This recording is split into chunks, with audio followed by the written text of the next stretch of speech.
വീട്ടിൽ പോണോ?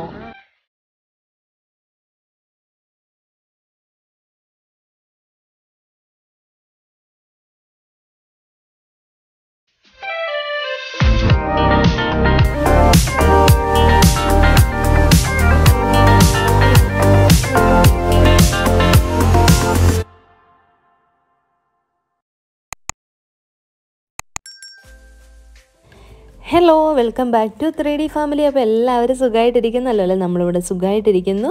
അങ്ങനെ പാത്തോസ് സ്കൂളിലൊക്കെ പോയി തുടങ്ങിയപ്പോഴത്തേക്കും ചെറിയ ചെറിയ തിരക്കുകളും തുടങ്ങിയിട്ടുണ്ട്. അപ്പോൾ രാവിലെ ഒരു 5:45 തൊട്ട് ഉച്ചയ്ക്ക് ഒരു 12:45 വരെയുള്ള വിശേഷങ്ങളാണ് ഇന്നത്തെ വ്ളോഗിൽ ഇൻക്ലൂഡ് ചെയ്തിരിക്കുന്നത്. റെസിപ്പീസ് ഉണ്ട്, അതുപോലെ ഒരുപാട് കാര്യങ്ങൾ ഇൻക്ലൂഡ് ചെയ്തിട്ടുള്ള ഒരു വ്ളോഗാണ്. അപ്പോൾ സ്കിപ്പ് ചെയ്യാതെ നിങ്ങൾ കാണുക. അപ്പോൾ രാവിലെ തന്നെ ഗ്രീൻ ടീ എടുത്തിട്ടുണ്ടായിരുന്നു ഞങ്ങൾക്ക് രണ്ടുപേർക്കും, എനിക്കും ദിനുവിനും വേണ്ടിയിട്ട്. അതുപോലെ തന്നെ മുട്ട പുഴുങ്ങാനായിട്ട് ഇട്ടിട്ടുണ്ട്. നമ്മൾ 3 പേരും എഗ് വൈറ്റ് മാത്രമാണ് കേട്ടോ കഴിക്കുന്നത്. മുട്ട പുഴുങ്ങി കഴിയുമ്പം അതുകൊണ്ടാണ് 6 എണ്ണം ഇട്ടിരിക്കുന്നത്. 2 എണ്ണം വെച്ചിട്ട് പാത്തു ആണെങ്കിലും എഗ് വൈറ്റ് കഴിക്കും, അവൾക്കും ഇഷ്ടമാണ്. അങ്ങനെ കുടിക്കാനായിട്ടുള്ള വെള്ളം തിളപ്പിക്കാൻ വെക്കാനായിട്ട് ആ പാത്രം ഒന്ന് ഞാൻ കഴുകി കുടിക്കാനായിട്ടുള്ള വെള്ളം തിളപ്പിക്കാൻ വെക്കാൻ പോവാണ്.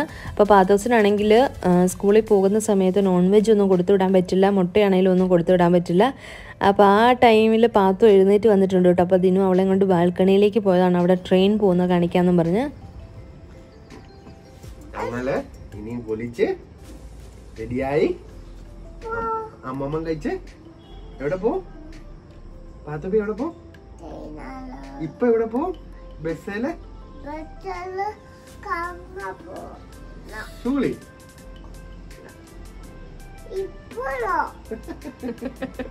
ഇനിയിപ്പോൾ ഉച്ചക്കത്തേക്ക് ഇന്ന് നമ്മൾ ഉണ്ടാക്കുന്ന കറികൾ രസവും ചേന മെഴുക്കുവരട്ടിയാണ്. അപ്പം രസം ഏകദേശം ഇവിടെ റെഡിയായി വരുന്നുണ്ട്. അതുപോലെ പാത്തൂന് കുടിക്കാനായിട്ട് പാലും തിളപ്പിക്കാൻ വെച്ചിട്ടുണ്ട്. അവൾ നേരത്തെ പാല് കുടിക്കില്ലായിരുന്നു, ഇപ്പോൾ പതുക്കെ കുടിച്ചു തുടങ്ങിയിട്ടുണ്ട് കേട്ടോ. അപ്പോൾ പാൽ അവിടെ റെഡിയാക്കുന്ന ടൈമിൽ ദിനു ആണെങ്കിൽ ഇവിടെ ഇരുന്ന് പാത്തൂൻ്റെ വളയും മാലയൊക്കെ നൂരി വെക്കുകയാണ്. നമ്മൾ ശനിയും ഞായറും ഒക്കെ ആകുമ്പോൾ നമ്മൾ എടുത്തിടിയിപ്പിക്കും, എന്നിട്ട് തിങ്കളാഴ്ച ആകുമ്പോഴത്തേക്ക് ഊരുക കേട്ടോ. അപ്പോൾ അങ്ങനെ ഊരാനായിട്ട് അവൾ ഇരുന്ന് വരികയാണ്. അല്ലാത്ത മാലയും വളയൊക്കെ ഒക്കെ മേടിച്ചിട്ടുണ്ടായിരുന്നു, അതൊക്കെ ഇട്ട് കൊടുക്കുകയാണ്. അപ്പോൾ ക്യാമറ അടുത്തോട്ട് ചെന്നപ്പോഴത്തേക്ക് അവളിങ്ങനെ കയ്യിലിട്ട് പിടിക്കാനായിട്ട് പോയതാട്ടോ. അങ്ങനെ വളയും മാലയൊക്കെ ഇട്ടിട്ടുണ്ട്. ഇട്ട് കഴിഞ്ഞപ്പോൾ ക്യാമറയിലേക്ക് കാണിക്കുക കേട്ടോ, എൻ്റെ വള കണ്ടോ മാല കണ്ടോ എന്നൊക്കെ പറഞ്ഞിട്ട്. അങ്ങനെ പാത്തു അവിടെ അങ്ങനെ ഇരിക്കുന്ന സമയത്ത് നമ്മളിനി ചേന മെഴുക്കുവരട്ടി വെക്കാനായിട്ട് പോവാണ്. അപ്പോൾ ചേന മെഴുക്കുവരട്ടി വെക്കുന്നത്, ചേന ആദ്യം ഒന്ന് ഞാൻ ക്യൂബ്സായിട്ട് അരിഞ്ഞിട്ട് അതിലേക്ക് ആവശ്യത്തിന് വെള്ളവും ഉപ്പും കുറച്ച് മഞ്ഞപ്പൊടിയും കൂടി ഇട്ടിട്ട് ഒന്ന് 1/4 ഭാഗം വേവിച്ചെടുക്കും. അങ്ങനെ അത് അവിടെ ഇരുന്ന് കുക്കായി ഒരു 1/4 ഭാഗത്തോളം വെന്ത് വന്നിട്ടുണ്ട്. അപ്പോൾ ഇടയ്ക്കിടയ്ക്ക് ഇളക്കി കൊടുക്കാൻ മറക്കരുത്. അപ്പോൾ ഞാൻ പ്രസ് ചെയ്ത് നോക്കിയപ്പോൾ അത്യാവശ്യം വെന്തിട്ടുണ്ട് കേട്ടോ. ഇനിയിപ്പോൾ അത് എണ്ണയ്ക്കകത്ത് കിടന്ന് ഒന്ന് നന്നായിട്ട് മൊരിഞ്ഞ് വന്നാൽ മതിയാകും. എന്നിട്ട് അതിൻ്റെ വെള്ളം ഊറ്റി വെച്ചതിന് ശേഷം നമ്മൾ വേറൊരു ഉരുളി വെച്ചിട്ട് അതിലേക്ക് ആവശ്യത്തിന് വെളിച്ചെണ്ണ ഒഴിച്ചു കൊടുക്കുകയാണ്. അപ്പോൾ ഇതിനകത്ത് വെളിച്ചെണ്ണ കേട്ടോ ചേർക്കേണ്ടത്, അതാണ് ടേസ്റ്റ്. അതിനുശേഷം അതിലേക്ക് ഒരു 10-12 കൊച്ചുള്ളി അരിഞ്ഞത് ഇട്ട് കൊടുത്തിട്ടുണ്ട്. അതുകൂടാതെ കുറച്ച് കറിവേപ്പിലയും കൂടെ നമുക്ക് ഇട്ട് കൊടുക്കാം. അതിനുശേഷം ഇതൊന്ന് വഴറ്റിയെടുക്കണം. അപ്പം ആ കൊച്ചുള്ളിയും കറിവേപ്പിലയൊക്കെ കൂടെ നന്നായിട്ടൊന്ന് വാടി വന്നു കഴിയുമ്പം അതിലേക്ക് നമ്മൾ ഒരു 1/4 ടീസ്പൂണോളം മഞ്ഞൾപ്പൊടി, 1.5 ടീസ്പൂണോളം മുളക് പൊടി, കാശ്മീരി ചില്ലി പൗഡറാണ് ഞാൻ ചേർക്കുന്നത്. അതും കൂടെ ചേർത്തതിന് ശേഷം വെള്ളം ഊറ്റിക്കളഞ്ഞ ചേനയും കൂടെ ചേർത്തിട്ട് നന്നായിട്ടൊന്ന് മിക്സ് ചെയ്ത് കൊടുക്കുക. എന്നിട്ട് മൂടി വെച്ച് വേവിക്കണം. എന്നിട്ട് ഇടയ്ക്കിടയ്ക്ക് തുറന്ന് ഇളക്കി കൊടുക്കാൻ മറക്കരുത്. ഉപ്പ് ആവശ്യത്തിന് ചേർത്തിട്ടുണ്ടോ എന്ന് ഇടയ്ക്ക് നോക്കണം. അതുപോലെ തന്നെ വെളിച്ചെണ്ണ ആവശ്യമാണെങ്കിൽ കുറച്ചും കൂടെ ചേർത്ത് കൊടുക്കാം. എന്നിട്ട് അത് ഇടയ്ക്ക് ഇളക്കി നല്ല പോലെ മുരിയിച്ചെടുക്കണം കേട്ടോ. അവസാനമായിട്ട് കുറച്ച് പെപ്പർ പൗഡറും കൂടി ഇട്ടിട്ട് ഇതുപോലെ മുരിയിച്ചെടുക്കുകയാണെങ്കിൽ നല്ല ടേസ്റ്റി ആയിട്ടുള്ള ചേന മെഴുക്കുവരട്ടി റെഡി ആയിട്ടുണ്ട്. അപ്പോൾ അതിനുശേഷം നമ്മൾ മുട്ട പുഴുങ്ങിയിട്ടുണ്ടായിരുന്നത് അതിൻ്റെ തോടൊക്കെ ഒന്ന് കളഞ്ഞ് പൊളിച്ചെടുക്കുകയാണ് കേട്ടോ. അപ്പം ഞാൻ മുട്ട പുഴുങ്ങി മാറ്റി വെച്ചതിന് ശേഷം കുറച്ച് വെള്ളത്തിൻ്റെ ചൂടാറിക്കഴിയുമ്പോൾ ആ വെള്ളം ഊറ്റിക്കളഞ്ഞതിലേക്ക് തണുത്ത വെള്ളം ഒഴിച്ചു വെക്കും. അപ്പോൾ പെട്ടെന്ന് നമുക്ക് മുട്ടയുടെ തോട് കളഞ്ഞെടുക്കാനായിട്ട് പറ്റും കേട്ടോ. അപ്പോൾ പാത്തോസിനുള്ള മുട്ടയുടെ ഉണ്ണിയൊക്കെ മാറ്റി 2 മുട്ട ചെറിയ പീസസ് ആക്കി കട്ട് ചെയ്തിട്ട് അത് കൊടുക്കുകയാണ്. അപ്പോൾ ദിനു അവിടെ ഇരുന്ന് പാത്തുവിന് പാലും കൊടുക്കുന്നുണ്ട്. പാലിലേക്ക് കുറച്ച് ബൂസ്റ്റ് ഇട്ടിട്ടുണ്ടായിരുന്നു കേട്ടോ. അപ്പോൾ അതും കുടിപ്പിച്ച് മുട്ടയും കൂടെ കഴിപ്പിച്ച് കഴിയുമ്പോഴത്തേക്കും ഏകദേശമൊക്കെ ഒന്ന് വയറ് നിറഞ്ഞ പോലെയാകും. അങ്ങനെ ഇതിനിടയ്ക്ക് നമ്മുടെ ചോറൊക്കെ റെഡി ആയിട്ടുണ്ടായിരുന്നു, അതൊന്ന് വാർത്തിട്ടിട്ടുണ്ട്. ഇനിയിപ്പോൾ പാത്തുവിന് ഞാൻ ബോക്സിൽ കൊടുത്തു വിടുന്നത് വാട്ടർമെലണാണ്. അവൾ ഫ്രൂട്ട്സ് അധികം കഴിക്കാറില്ല കേട്ടോ. ആകെപ്പാടെ കഴിക്കുന്നത് വാട്ടർമെലണും അതുപോലെ തന്നെ ബനാനയാണ്. അപ്പോൾ വാട്ടർമെലൺ ഞാൻ ഫ്രിഡ്ജിൽ വെക്കാത്തതാണ്, അപ്പോൾ തണുത്തത് കൊടുത്തു വിടത്തില്ല. അപ്പോൾ അതുകൊണ്ട് തന്നെ അതൊന്ന് ചെറുതായിട്ട് കട്ട് ചെയ്തെടുത്തിട്ടുണ്ട്. അപ്പോൾ ആവശ്യത്തിന് അവൾക്ക് വേണ്ടിയിട്ടുള്ളത് അവളുടെ ബോക്സിലാക്കി ഒരു 8-10 പീസ് വെച്ച് കൊടുത്തു കഴിഞ്ഞാൽ അവളത് ഫോർക്ക് വെച്ചിട്ട് കുത്തി കഴിച്ചോളും. അപ്പോൾ അവൾക്കത് വെച്ച് കൊടുത്തിട്ടുണ്ട്. അത് കൂടാതെ ഞാൻ എന്നും ഒരു 4-5 ക്യാഷ്യൂനട്ടും കൊടുത്തു വിടും. അതും അവൾ കഴിക്കുന്നുണ്ട് കേട്ടോ. കൊടുത്തു വിടുന്നത് കഴിച്ചിട്ടാണ് വരുന്നത്. അങ്ങനെ അത് ബോക്സിലാക്കിയിട്ടുണ്ട്. ഇനിയിപ്പോൾ ഞാൻ പാത്തുവിന് ടിഫിനിൽ കൊടുത്തു വിടുന്നത് ദോശയാണ് കേട്ടോ. അത് സാധാ ദോശയല്ല. നമുക്കെപ്പോഴും കുട്ടികൾക്ക് വെറൈറ്റി ആയിട്ട് ഉണ്ടാക്കി കൊടുക്കുമ്പോഴായിരിക്കും അവർക്ക് കഴിക്കാനായിട്ട് ഇഷ്ടം. അവർ കഴിക്കുമ്പോഴാണ് നമുക്കും സമാധാനമാകുന്നത്. അതിന് വേണ്ടിയിട്ട് നമുക്ക് പല പരീക്ഷണങ്ങളും നടത്താം. അപ്പോൾ സാധാ നമ്മുടെ ദോശമാവിൻ്റെ റെസിപ്പി ഞാൻ അപ്ലോഡ് ചെയ്തിട്ടുള്ളതാണ്. ആ ദോശമാവ് വെച്ചിട്ട് ക്യാരമൽ ദോശ ഉണ്ടാക്കുകയാണ്. അതും ABCD എന്ന ആ ഒരു ഷേപ്പിൽ ചെയ്യുമ്പോഴത്തേക്കും അവർക്കൊരു ഇൻട്രസ്റ്റ് ആവും അതിങ്ങനെ കഴിക്കാനായിട്ട്. അതിന് വേണ്ടിയിട്ട് ഞാൻ ദോശ മാവ് വെച്ചിട്ട് ABCD എന്നിങ്ങനെ വരച്ചെടുത്തിട്ട് അതിലേക്ക് കുറച്ച് പഞ്ചസാര ഇട്ട് കൊടുത്തിട്ടുണ്ടായിരുന്നു. അതുപോലെ തന്നെ നെയ്യും അതിൻ്റെ മേളിൽ കൂടി തന്നെ തടവി കൊടുത്തിട്ട് തിരിച്ചും മറിച്ചും ഇട്ട് ആ പഞ്ചസാര ഒന്ന് ക്യാരമൽ ആകണം. അതിന് വേണ്ടിയിട്ട് നമുക്ക് തിരിച്ചും മറിച്ചും ഇട്ട് ഒന്ന് കുക്ക് ചെയ്തെടുക്കണം. അങ്ങനെ ദോശ ഇവിടെ റെഡി ആയിട്ടുണ്ട്. അപ്പോൾ ഇതാകുമ്പോൾ ഇവർ കടിച്ചിരുന്ന് തിന്നോളും. അവർക്കും ഇൻട്രസ്റ്റ് ആവും. അപ്പോൾ ചമ്മന്തിയൊക്കെ കൊടുത്ത് വിട്ട് കഴിഞ്ഞാൽ ചിലപ്പോൾ അവർ അത് മുക്കി കഴിക്കണം എന്നില്ല. ഇതാകുമ്പോൾ അവർ തന്നെ എടുത്ത് വെച്ച് കഴിച്ചോളും. ദേഹത്തൊന്നും ആവത്തുമില്ല. അങ്ങനെ ഞാൻ Eയും Fഉം Gയും കൂടെ ഉണ്ടാക്കിയിട്ടുണ്ടായിരുന്നു. അപ്പോൾ അത് ഞാൻ ബോക്സിലാക്കിയിട്ടുണ്ട് കേട്ടോ. അത് കൂടാതെ ഇത് കണ്ടു കഴിഞ്ഞപ്പോഴത്തേക്കും പാത്തുവിന് വേണമെന്ന് പറഞ്ഞിട്ട് വേറെയും കൂടെ കുറച്ചുണ്ടാക്കിയിട്ട് പാത്തൂസിന് കൊടുത്തിട്ടുണ്ടായിരുന്നു. അത് അവിടെ ഇരുന്ന് കടിച്ച് കഴിക്കുകയാണ് കേട്ടോ. അപ്പം ഇങ്ങനെയൊന്നും ട്രൈ ചെയ്യാത്ത അമ്മമാരാണ് നിങ്ങളെങ്കിൽ തീർച്ചയായിട്ടും ട്രൈ ചെയ്ത് നോക്കിക്കോളൂ. കുട്ടികൾ എന്തായാലും കഴിക്കും. ദോശയൊന്നും കഴിക്കാത്ത കുട്ടികളാണെങ്കിലും കഴിക്കും. അങ്ങനെ പാത്തുവിന് കൊടുത്തു വിടാനുള്ളതും ദിനുവിന് കൊടുത്തു വിടാനുള്ളതും രാവിലത്തെ ബ്രേക്ക്ഫാസ്റ്റും എല്ലാം ഞാൻ ടേബിളിലേക്ക് എടുത്ത് വെച്ചിട്ടുണ്ടായിരുന്നു. പിന്നെ രാവിലത്തെ ബ്രേക്ക്ഫാസ്റ്റിൻ്റെ പണി എനിക്ക് ലാഭമായിരുന്നു. തലേന്നുണ്ടാക്കിയ ബട്ടർ നാനും അതുപോലെ പനീർ ബട്ടർ മസാല ഇരിപ്പുണ്ടായിരുന്നു. അതൊന്ന് ചൂടാക്കി ദിനുവിന് കൊടുത്തു.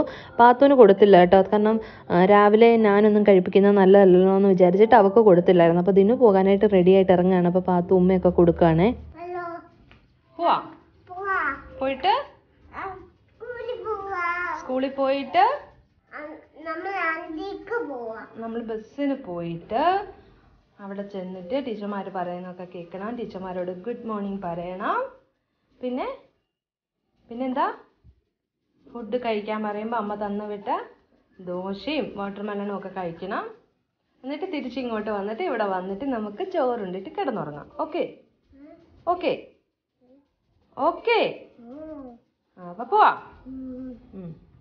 ഇറങ്ങിക്കോ. അങ്ങനെ 8:45 കഴിഞ്ഞപ്പോഴത്തേക്കും ഞാനും പാത്തുവും കൂടെ ഡോറൊക്കെ അടച്ചിട്ട് പതുക്കെ സ്കൂൾ ബസ് വരാൻ ടൈം ആയപ്പോഴത്തേക്കും ഗേറ്റിലേക്ക് വരികയാണ്. അങ്ങനെ കുറേ സമയം നമ്മൾ വെയിറ്റ് ചെയ്തിട്ട് ഇന്ന് സ്കൂൾ ബസ് ഡിലേ ആയി കേട്ടോ. എന്താ പറ്റിയെന്ന് അറിയില്ല. ഒരുപാട് ഡിലേ ആയി. വീട്ടിൽ പോണോ? സ്കൂളിൽ പോയിട്ട് വന്നിട്ട് വീട്ടിൽ പോട്ടോ. അങ്ങനെ നോക്കി ഇരുന്ന് അവസാനം സ്കൂൾ ബസ് വന്നിട്ടുണ്ട്. വണ്ടിക്ക് എന്തോ ഒരു പണി വന്നതുകൊണ്ടാണ് ഡിലേ ആയതെന്ന് പറഞ്ഞു. അപ്പോൾ വണ്ടിക്കകത്ത് 2 ചേച്ചിമാരുണ്ട് കേട്ടോ കുട്ടികളെ നോക്കാനായിട്ട്. പാവം കുഞ്ഞുങ്ങൾ ഇരുന്ന് ഉറങ്ങുന്നു വരെയുണ്ട് കേട്ടോ രാവിലെ തന്നെ. പാത്തു കയറിയിട്ട് പുറകിലേക്ക് നടന്ന് പുറകിലത്തെ സീറ്റിലേക്ക് വന്നിരിക്കുകയാണ് കേട്ടോ. അപ്പോൾ പാത്തു വന്നിരിക്കുന്നതും എനിക്ക് ഫ്ലൈങ് കീസ് തരുന്നതും വണ്ടി പോകുന്നതും ഒക്കെ ഞാൻ വീഡിയോ എടുത്തെന്ന് വിചാരിച്ചിരുന്നത്. പക്ഷേ എല്ലാം കഴിഞ്ഞ് തിരിച്ചു പോരുമ്പോഴാണ് മനസ്സിലായത് വീഡിയോ പ്ലേ ആയിട്ടില്ലായിരുന്നുള്ളത്. അതുകൊണ്ട് അത് മിസ്സായി. അങ്ങനെ അവളെ വിട്ട് തിരിച്ചു വന്നിട്ട് 2 മുട്ടയും കഴിച്ചിട്ട് ഞാൻ ബാക്കി ക്ലീനിങ് പരിപാടികളിലേക്ക് കിടക്കുകയാണ്. പാത്രം എല്ലാം കഴുകാൻ കിടക്കുമായിരുന്നു. ബാക്കി എല്ലാ ക്ലീനിങ്ങും ചെയ്യാനായിട്ടുണ്ടായിരുന്നു. അപ്പം ഇനിയിപ്പം നമുക്ക് ഇന്നത്തെ ടോപ്പിക്കിലേക്ക് വരാം. ജീവിതത്തിൽ നിങ്ങളിൽ പലരും പലപ്പോഴും അഭിമുഖീകരിച്ചിട്ടുള്ളതാവും നമ്മുടെ ശരീരത്തെപ്പറ്റി മറ്റൊരാൾ കളിയാക്കി സംസാരിക്കുന്നത്. നന്നായി തടിച്ചല്ലോ, മെലിഞ്ഞു കോലം കെട്ടല്ലോ, നീളം വെച്ച് തോട്ടി പോലെ ആയല്ലോ, പൊക്കം കുറവാണല്ലേ, കളറ് കുറവാണല്ലേ, വല്ലാത്ത ഒരു വെളുപ്പാണല്ലോ എന്നിങ്ങനെ നീളും അഭിസംബോധനകൾ. എങ്ങനെ ഇരുന്നാലും കുറ്റം കണ്ടുപിടിക്കുന്നവർ. നമ്മുടെ ശരീരത്തെ അവഹേളിക്കുന്ന തരത്തിൽ മറ്റൊരാൾ സംസാരിക്കുന്നതാണ് ബോഡി ഷേമിങ്. അത് പറയുന്നവർക്കറിയില്ല കേൾക്കേണ്ടി വരുന്നവരുടെ ബുദ്ധിമുട്ട്. ചിലർ കാണുമ്പോൾ തന്നെ ആദ്യം സംസാരിക്കുന്നത് ഇങ്ങനെയുള്ള കാര്യങ്ങളാണ്. നമ്മുടെ ഇടയിൽ സ്ഥിരമായി ഒരു സൗന്ദര്യ സങ്കല്പമുണ്ട്. എന്താണെന്ന് വെച്ച് കഴിഞ്ഞാൽ വെളുത്ത് മെലിഞ്ഞ്, ഒരുപാട് മെലിയല്ലേ, ഹൈറ്റൊക്കെ ഉള്ളവർക്കാണ് സൗന്ദര്യം കൂടുതലെന്ന്. എന്നാൽ ഒരുപാട് ഹൈറ്റ് ആകുകയും ചെയ്യരുത്. ഇതൊക്കെ തന്നെയാണ് കൂടുതലും പരസ്യങ്ങൾ, സിനിമകൾ, അങ്ങനെ എല്ലാം തന്നെ പ്രൊമോട്ട് ചെയ്യുന്നതും. ഈ ലോകത്ത് എല്ലാവരും വ്യത്യസ്തരാണ്. നമുക്ക് നമ്മളാകാൻ മാത്രമേ പറ്റുള്ളൂ, മറ്റൊരാളാവാനായിട്ട് സാധിക്കത്തില്ല. എല്ലാവർക്കും അവരവരുടേതായ സൗന്ദര്യമുണ്ട്, അതുപോലെ തന്നെ കഴിവുകളുമുണ്ട്. അതുകൊണ്ട് തന്നെ ഈ പറയുന്നവരൊക്കെ പറയട്ടെ എന്ന് വയ്ക്കണം. എന്നിട്ട് നമ്മുടെ ഇഷ്ടങ്ങൾക്കനുസരിച്ച് ജീവിക്കണം. എല്ലാത്തിലും ഉപരി ആരോഗ്യമുള്ളൊരു മനസ്സും ശരീരവുമാണ് വേണ്ടത്. രൂപത്തിലും ഭാവത്തിലും ഒന്നും വലിയ കാര്യമൊന്നുമില്ല. നമുക്ക് ചിലത് പറഞ്ഞിട്ടുണ്ട്, അത് എങ്ങനെയാണെങ്കിലും നമുക്ക് കിട്ടും. അതിന് പ്രത്യേകിച്ച് മാനദണ്ഡങ്ങളൊന്നുമില്ല. നമ്മുടെ ഇഷ്ടങ്ങൾ നമുക്കാണ് അറിയാവുന്നത്. അതിനുവേണ്ടി നമുക്കാവുന്ന രീതിയിൽ പ്രവർത്തിക്കുക. മറ്റുള്ളവർ പറയുന്നത് കേട്ട് സങ്കടപ്പെട്ടിരിക്കാനാണെങ്കിൽ അതിന് മാത്രമേ സമയം ഉണ്ടാവുള്ളൂ. ഇനി ബോഡി ഷെയ്മിങ് നടത്തുന്നവരോട് ദയവ് ചെയ്ത് കൊച്ചു കുഞ്ഞുങ്ങളെങ്കിലും നിങ്ങളൊന്ന് വെറുതെ വിടണം. ഇതൊന്നും അറിയാതെ വളർന്നു വരുന്ന ഒരു തലമുറയാണ് അവർ. അതിൽ കൂടി ഈ ബോഡി ഷെയ്മിങ് എന്നൊരു വിഷം കുത്തിവെച്ച് കൊടുക്കരുതേ. അപ്പോൾ നിങ്ങളുടെ അഭിപ്രായങ്ങൾ കമൻറ്റ് ചെയ്യുക.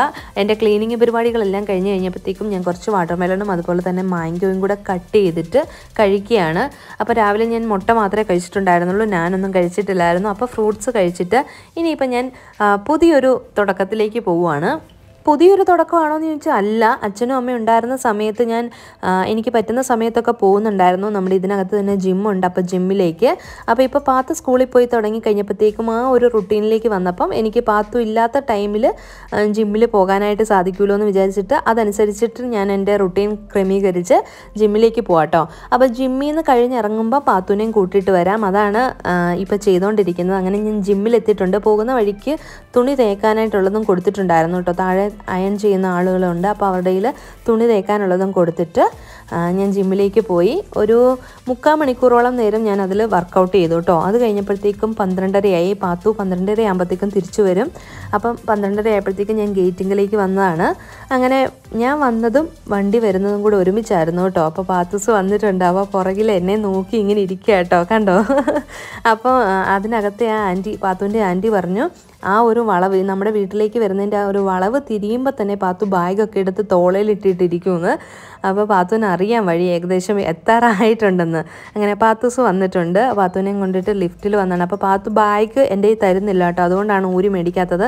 പിന്നെ അതിനകത്തുനിന്ന് വെയിറ്റായ കുപ്പിയൊക്കെ ഞാൻ ഇങ്ങ് എടുത്തിട്ടുണ്ട്. അപ്പോൾ അവൾ സ്കൂളിലത്തെ വിശേഷമൊക്കെ എന്നോട് പറയുകയാണ്, കയ്യിൽ സ്റ്റാറുണ്ട്, ഫുഡൊക്കെ കഴിച്ചു, ഫിനിഷാക്കി, ABCD ദോശയൊക്കെ കഴിച്ചു. അങ്ങനെ അതെല്ലാം ഇങ്ങനെ പറഞ്ഞുകൊണ്ടിരിക്കുകയാണ് കേട്ടോ അവൾ. അങ്ങനെ ഹാപ്പി ആയിട്ട് ആൾ പോയിട്ട് തിരിച്ചു വന്നിട്ടുണ്ട്. ഇനിയുള്ള ദിവസങ്ങളിൽ എങ്ങനെയാകുമെന്ന് അറിയില്ല. ദോശ കഴിച്ചോ? ഉറങ്ങിയില്ലേ ഇതുവരെ? ഉറങ്ങാം നമുക്ക് കേട്ടോ. ഡ്രസ്സ് മാറി കയ്യും കാലം മുഖമൊക്കെ കഴുകി. അയ്യേ, ഉടുപ്പയിലൊക്കെ എന്ത് പറ്റിച്ചതാ നോക്കട്ടെ. ഇതെന്നെ ഇത് എന്നതാ കളറോ?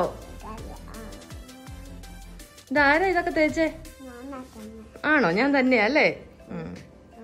വെള്ളം കുടിച്ചായിരുന്നോ? കുടിച്ചില്ലേ? ദോശ വാട്ടർമെലണൊക്കെ കഴിച്ചോ?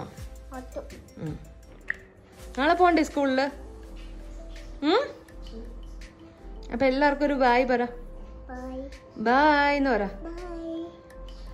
അപ്പോൾ ഇതൊക്കെയായിരുന്നു നമ്മുടെ ഇന്നത്തെ വീഡിയോ. നിങ്ങൾക്ക് എല്ലാവർക്കും വീഡിയോ ഇഷ്ടപ്പെട്ട് കാണുമെന്ന് വിചാരിക്കുന്നു. ഇഷ്ടപ്പെട്ടെങ്കിൽ ലൈക്ക് ചെയ്യാനും ഷെയർ ചെയ്യാനും കമൻറ്റ് ചെയ്യാനും സബ്സ്ക്രൈബ് ചെയ്യാതെ കാണുന്നവർ സബ്സ്ക്രൈബ് ചെയ്യാനും മറക്കരുത്. പുതിയൊരു നല്ല വീഡിയോയുമായിട്ട് വരുന്നവരേക്കും എല്ലാവർക്കും നന്ദി, നമസ്കാരം.